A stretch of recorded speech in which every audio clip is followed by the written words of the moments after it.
혹시 여러분들은 스웨덴에서 살고 싶지 않으신가요? 실제로 2019년 한 구직 사이트에서 20, 30대를 대상으로 설문조사를 해보니 이민 가고 싶은 나라 1위가 스웨덴이었습니다. 이유는 분명하죠. 바로 요람에서 무덤까지라는 말이 상징하는 세계 최고의 복지국가니까요.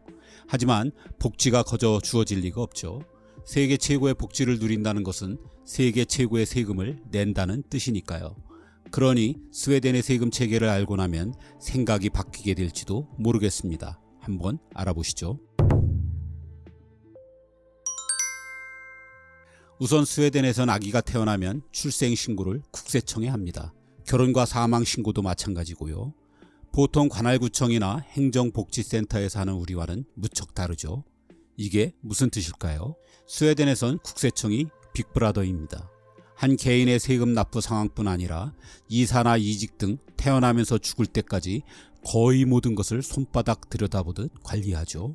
10대 후반이 돼서 아르바이트로 돈을 벌게 되면 세금 납부가 시작됩니다. 카페에서 한 달 일에 100만 원을 벌었다고 치겠습니다. 그럼 32만 원을 칼같이 떼어갑니다.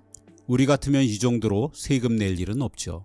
이렇듯 스웨덴에선 32%가 기본 세금입니다. 그게 얼마든 소득이 있으면 반드시 32%의 세금이 붙는 것입니다.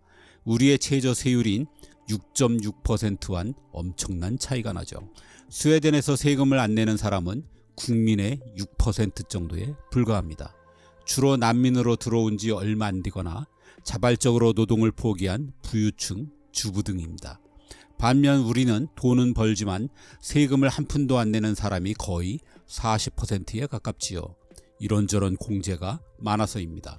이제 회사에 들어가 열심히 일하고 승진돼서 연봉 6,800만 원을 넘게 받았다고 치겠습니다. 스웨덴에선 이 기준이 아주 중요합니다. 근로자 평균 연봉의 1.5배인 6,800만 원 이상부터는 고소득자로 분류됩니다. 3분의 1 정도가 해당되지요. 이 기준을 넘으면 세금이 32%에서 52%로 껑충 뜁니다.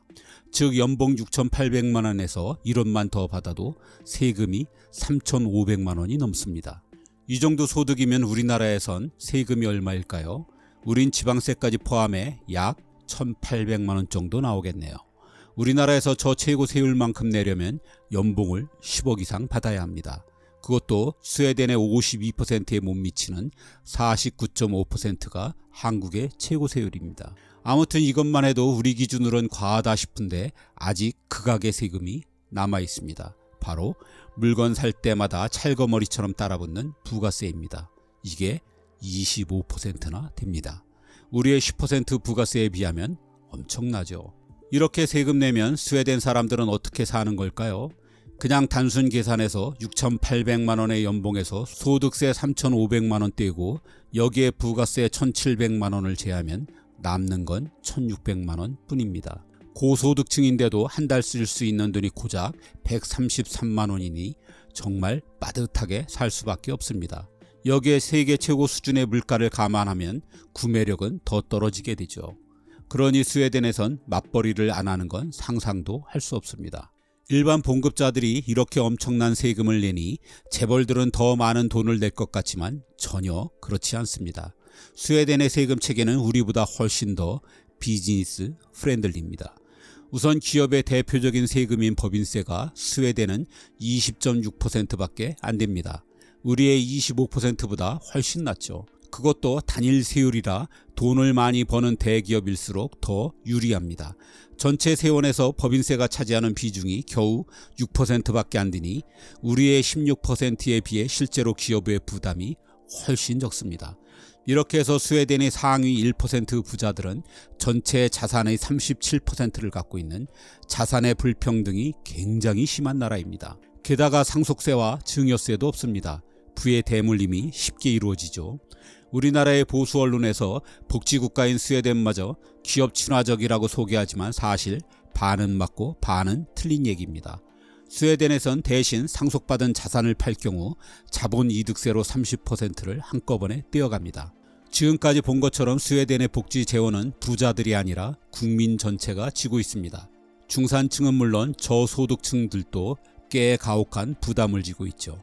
특히 25%의 부가세는 부자건 가난하건 모든 국민이 똑같이 내는 직접세라 저소득층에게 큰 부담이 되고 있습니다. 그러니까 스웨덴에선 나의 복지는 나의 돈으로, 이게 기본입니다. 여기에 부족한 건 국가가 부의 분배 차원에서 일부 개입해 도와주는 것이죠. 이건 국민 대다수가 중산층이고 빈곤층은 일부이기 때문에 가능한 일입니다. 그럼 스웨덴 사람들은 이 무지막지한 세금에 불만이 없을까요? 놀랍게도 없습니다. 만족도 조사를 보면 늘 70-80%의 높은 지지를 받습니다. 스웨덴 사람들은 세금을 국가에 대한 투자 내지 저축이라고 생각합니다. 세금을 내는 대신 돌려받는 복지에 만족하기 때문입니다. 굵직한 것만 살펴보면 스웨덴 사람들은 유치원부터 대학까지 거의 무료로 교육을 받습니다. 대학에 가면 매달 40만 원이 넘는 용돈도 받지요. 의료복지도 막강해서 스웨덴에선 돈이 없어서 죽는 일은 없습니다. 병원비는 연간 15만 원, 약값은 30만 원 이상 내지 않습니다. 아무리 비싸도 암이건 뭐건 모두 국가가 부담합니다. 대신 의사 기다리다 죽을 수는 있습니다. 능력 있는 의사는 외국으로 다 떠났다는 얘기도 있고요. 은퇴를 하면 기존 급여의 절반 정도 되는 연금과 대부분이 드는 개인연금으로 노후도 안정되게 보낼 수 있습니다. 다만 평균 임금 인상률이 연 3% 정도다 보니 정년퇴직대가 되었다고 해서 임금이 엄청 높진 않습니다. 이 무렵이 되면 대개 한국의 월급이 더 많죠. 어쨌든 아무리 복지가 좋다고 해도 모두가 기꺼이 세금을 내는 것은 아니니 스웨덴 국세청은 탈세를 막기 위해 정말 살벌한 방법을 동원하기도 합니다. 스웨덴엔 매년 발간하는 세금 달력이라는 책이 있습니다. 마치 우리나라의 옛날 전화번호부처럼 생긴 책입니다. 3-4만 원 정도면 누구나 살 수 있죠. 여기에 18세 이상이면 정치인이든 연예인이든 예외 없이 그 사람에 관한 온갖 개인정보가 들어있습니다. 집 주소와 전화번호, 생년월일은 물론 이 사람이 얼마를 버는지, 차는 무엇을 타는지, 집은 몇 평인지, 얼마짜리 집에서 사는지, 결혼인지, 동거인지까지도 공개됩니다. 내 옆을 지나는 람보르기니의 주인이 궁금하다면 그 사람 이름이 무엇인지, 재산이 얼마인지도 바로 알 수 있는 게 스웨덴입니다. 왜 이런 책을 발행할까요? 명목은 나와 비슷한 일을 하는 동료가 얼마를 받는지 파악해 연봉 협상에 활용하라는 것입니다. 하지만 스웨덴 사람들은 다 압니다. 상호 감시로 탈세를 막겠다는 것이지요. 그래서 스웨덴 국세청을 빅브라더라고 하는 것입니다.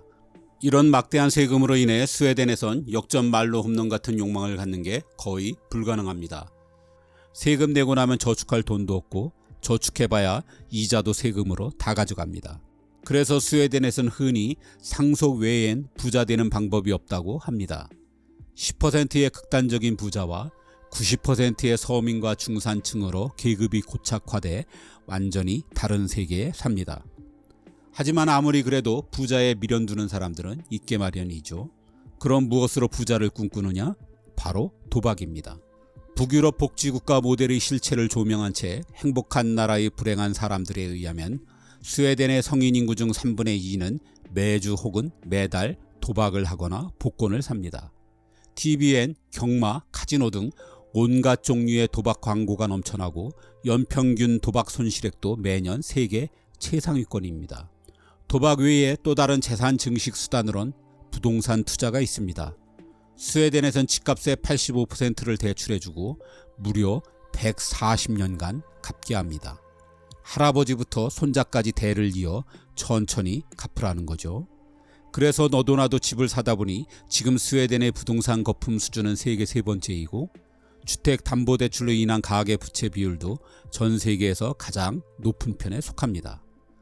52%의 최고 세율을 피하기 위해 승진을 거부하는 사람도 많은지라 기업의 활력이 떨어진다는 지적도 있습니다.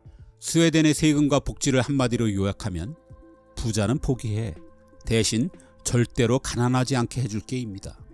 즉 안정되지만 개천에 용나는 일이 없는 게 스웨덴 사회죠. 반면 우리는 한순간 빈곤의 나락으로 떨어지기도 하지만 누군가는 엄청난 성공을 거두어 부를 누립니다. 고부담 고복지냐 아니면 저부담 저복지냐의 논쟁은 바로 이런 상반된 상황에 대한 선택이기도 합니다. 여러분이라면 어느 쪽을 택하시겠습니까? 대다수가 평등한 스웨덴인지 아니면 개인의 욕망에 좀 더 충실한 한국인지 이 문제라면 전 결정장애가 생길 것 같습니다.